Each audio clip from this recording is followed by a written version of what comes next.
Hi guys, and welcome back to my channel, and if you are new, welcome to my channel. Today's video is one that I'm really excited to make because I think it's going to be really beneficial for a lot of you guys, and I'm going to be answering your common questions about Canadian university applications. So I know when I applied to university a year ago, I'm currently in my first year of university, so I kind of went through the whole application process last year, and I applied to quite a few of the common Canadian universities, and I have made a lot of videos about this, so if I didn't answer your question in this video, maybe go check out the other ones. I have a whole playlist that'll be linked down below. But on these videos I got a lot of questions, which is totally understandable because I feel like there is not a lot of information out there about Canadian universities. I definitely found that when I was applying, so I'm going to just be sitting down and answering the most common questions that I get asked. These are all questions that were left on my YouTube videos, so if I didn't answer yours or if you have another one, please feel free to leave it down below in the comments or DM me on Instagram. I do answer all my DMs on there, so if you have any questions, just feel free to let me know. But without further ado, I'm just going to get into answering these questions because there is quite a few of them. Alright, so the first question that I actually get asked pretty often is if I did IB or AP classes, and the answer is I did not do any of those. So I know in the United States and a lot of other places of the world, AP classes and IB classes are quite common. However, in Canada, it is not as big of a thing. Like, I don't even think my high school offered AP classes. I know definitely some schools, depending on where you live in Canada, do offer this, and maybe in some areas of Canada it is more common than others, but in my area, it was not common at all. I didn't even know where I could have taken AP classes if I wanted to, so I did not take any, and it did not affect my admission whatsoever. I did still get in to all of the schools I applied to, and I realized I forgot to say what those schools were in case you guys were wondering, but it was, I applied to UBC, the University of Alberta, the University of Calgary, and McGill University, and that really didn't pose an issue for any of the schools. I think the only one that even asked if I took AP classes was McGill University, and then other than that, the other schools didn't even really ask if I had taken anything like that. So I really don't think it is a huge deal on your application, but it also is going to depend on where you apply from, so just keep that in mind. So for those of you who don't know, I am majoring in psychology, so I did get a question that basically asked what are some potential career options that have to do with psychology / what I am planning on doing with my degree. So in my opinion, there's not really, like, there's two options that you can do with a psychology degree. There's a Bachelor of Science and a Bachelor of Arts. I am doing a Bachelor of Science, and so I really only know the career options that are associated with that. But I know with a Bachelor's in Psychology degree, especially in Canada, you can't really work with much. You can't be a psychologist if you only have a bachelor's degree in psychology, and depending on your province, you either have to have a master's degree in psychology or a doctorate degree in psychology. So I am planning on getting my doctorate in psychology and then going all the way up, basically doing all that education, and then I will be a clinical psychologist. But there is plenty of other career paths that you can take. There is social work, there's counselor, you can get a master's degree, you can do research, things like that, and they all have different levels of education required, so you can definitely check that out. Most often university websites, I know especially UBC does have little boxes on like the degree pages that let you know what education you need for each job that you want to do, so make sure to check that out and see if the university you are looking at has a website like that. The next question that I get asked quite a bit is if I recommend applying early or late. So I basically applied as soon as possible because you do have to write a lot of essays, so I definitely recommend literally starting as soon as you can. I think I started my application like the day after they came out. They come out in early September. I ended up finalizing and submitting everything on my application by like the end of September / early October. You do not have to be that early, as long as, I would recommend applying before December 1st. So you have two options with UBC. All of their schools have different requirements, but they're usually around this point. I'm kind of referring to UBC in particular because I think that this is what this question was asking about. But basically, you can apply by December 1st or January 15th, but if you apply by December 1st, you get to be considered for early admission. So what early admission is they will look at your grade 10 and 11 grades and make a decision based off of that. And then you either get in or you don't get in, and then if you don't get in, they will look at your first semester grade 12 grades and pick you based off of that. So I definitely recommend applying early, because if you don't get in based on your grade 10 and 11 marks, then they will still evaluate your grade 12 marks.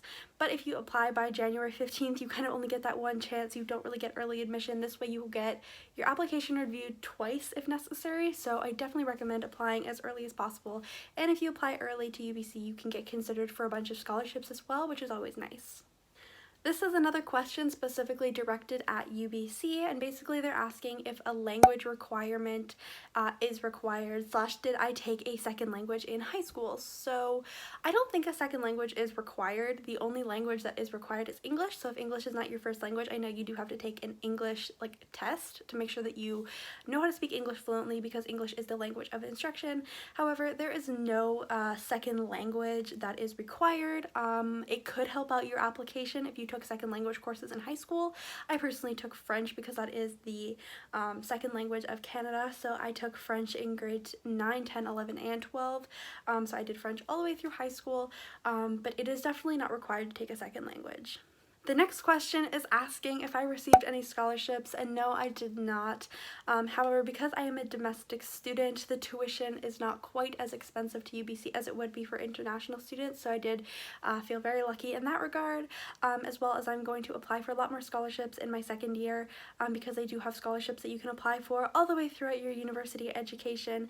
And between applying to all of the universities and filling out all of those applications and getting references for all those applications over and over and over again, I really did not fill out as many scholarship applications as I could have, but because I haven't filled out any applications for a while, I'm definitely feeling a little bit more motivated to apply to a lot more scholarships. I know that UBC, U of A, University of Calgary, and McGill all have scholarships to their schools, as well as basically every university in Canada has scholarships you can apply for within the school, and then there's scholarships outside of this school that you can apply to as well. There's lots of websites like Scholarships Canada or Scholartree where you can look for this. The next question that I get asked quite often is, did after school activities really help your application? And I would say definitely yes. There is a question on the personal profile where you just have to talk about your extracurricular activities. It's a huge part of the personal profile. It's a huge part of you getting in. They want to see your involvement in the community, whether that be volunteering, clubs, sports, things like that. So make sure that you have a wide variety of extracurriculars, because they will ask you to talk about up to 5. You don't have to talk about 5, but they put 5 boxes, so I think that's what they're looking for. So it is definitely a really important part of your application, and it definitely helped me get in. Okay, these two questions are kind of linked, so I'm just going to answer them together. One of the questions that I get asked quite often is what faculty I applied for / what major I applied for. So I applied to the Faculty of Science under psychology. And then kind of going along with the second question I get asked a lot is, do you think that extracurriculars should kind of fit your major that you're applying for? So my extracurriculars, I feel like, didn't really fit my major I was applying for. If you want to know specifically what extracurriculars I talk about, I actually read out my entire personal profile, so you can read everything I wrote about. However, I really don't think that they were related at all to psychology. I talked about my work, I talked about volunteering, I talked about sports I did at school, and none of those things really have anything to do with psychology, so I really don't think it matters as long as it is something that you are passionate about and that shows a lot of community involvement. I think that that is more important than making it fit your major. The next question that I get asked quite often is, when did I hear back? So I heard back on January 29th. I did apply before December 1st, so early admission. I know early admission is anywhere in February usually. I was really shocked to find out January 29th, but it should be before February 15th. At least that's what it was the year I applied. So sometime in February you should find out if you got into early admission. And then if you applied after December 1st, or you did apply for early admission but then didn't get early admission and we're waiting to see for later admission, that usually takes place between March and May. And the last question is, what was my SAT score? So in Canada, we don't write the SATs. I have no idea if you are applying from the United States if they do ask for a SAT score or not. However, here we don't write the SATs, so I did not have to submit my SAT score, and I have no idea what I would have scored on the SAT. I only have my grades and my average in my school classes, and if you're curious what those are, I do have a whole video about that, so feel free to go check that one out if you want to know my stats and things like that, but I didn't have an SAT score, so sorry if that was not very helpful. Okay, so that is going to be all for today's video. I really hope that you guys enjoyed it and that this was helpful. Again, if you have any other questions, please feel free to message me or leave them down below and I would be happy to answer them for you guys. I hope you guys all have a great rest of your day, and if you are applying to college, I wish you the best of luck, and I will see you all in my next video. Bye!